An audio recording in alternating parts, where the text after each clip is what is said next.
crisis averted, charger located. So, as I said, I'm just going to pop a clip in on either side to hold that seam allowance so that it's kind of folded around the side of the bag. So I'm now going to stitch along the bottom edge. Again, 3/8 of an inch seam allowance.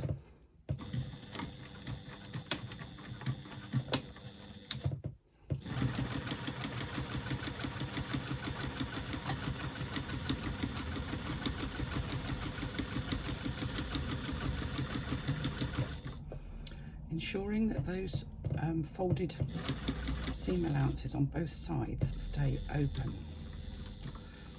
So they stay sort of folded around the side of the bag, if you know what I mean, if that makes sense, she says with great confidence.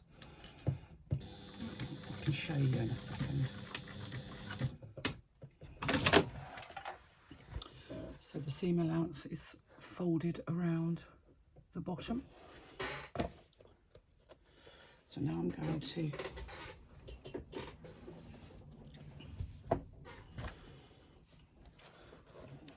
put my hands inside because I need to open up this, try and open up this bottom seam allowance and open it. You can do it, you just have to kind of move the bottom away from the bottom, if you like, if that makes sense. Doesn't really make sense as I say it, but don't worry about the very corner because that will be trimmed off anyway, so it's not a big drama.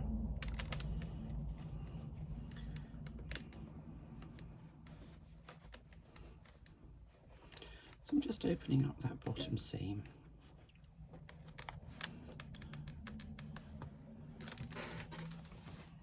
Once I've done it, I'm just going to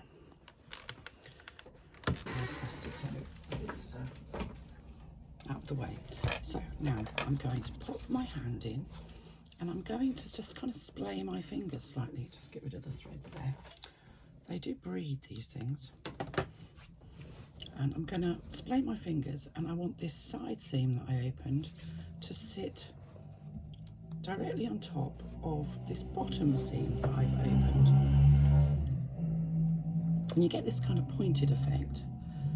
And you can feel it with your fingers. I use my fingernails to just kind of get a feel for where those two seams are. Now, if you're not convinced that you can keep those things together, just pop a long quilting needle through and it just holds everything together.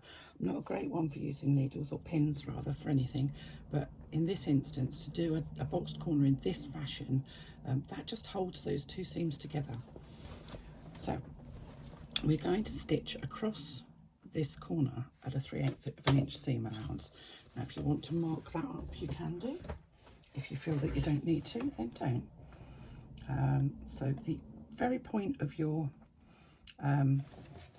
lining, so that pointed bit there, the top of that point needs to be on the 3/8 of an inch seam allowance, 3/8 of an inch mark. So let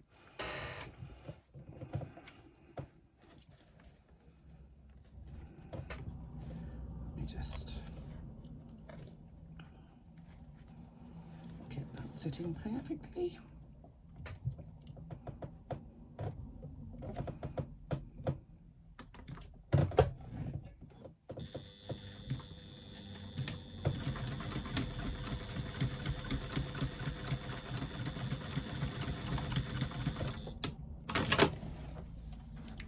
So you can do a second line of stitching if you want to.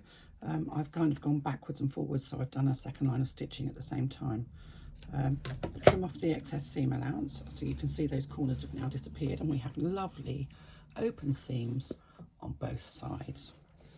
We're going to do exactly the same thing in the other corner. So I'm just going to pop my hand in, splay that kind of open, make it so that I can feel,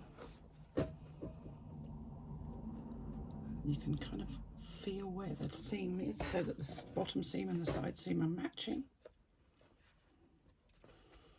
I'm going to just pop a quilting pin through just to hold them in place. And I'm going to stitch across using that 3/8 of an inch seam allowance.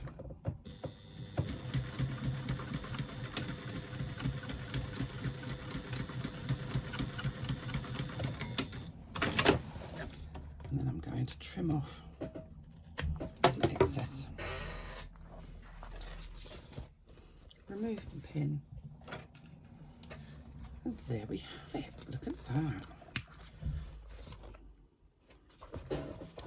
That's looking super. So now I'm just going to, we're going to look at how we put the two together. So I'm going to leave this one and go on to the next video to show you how we put everything together.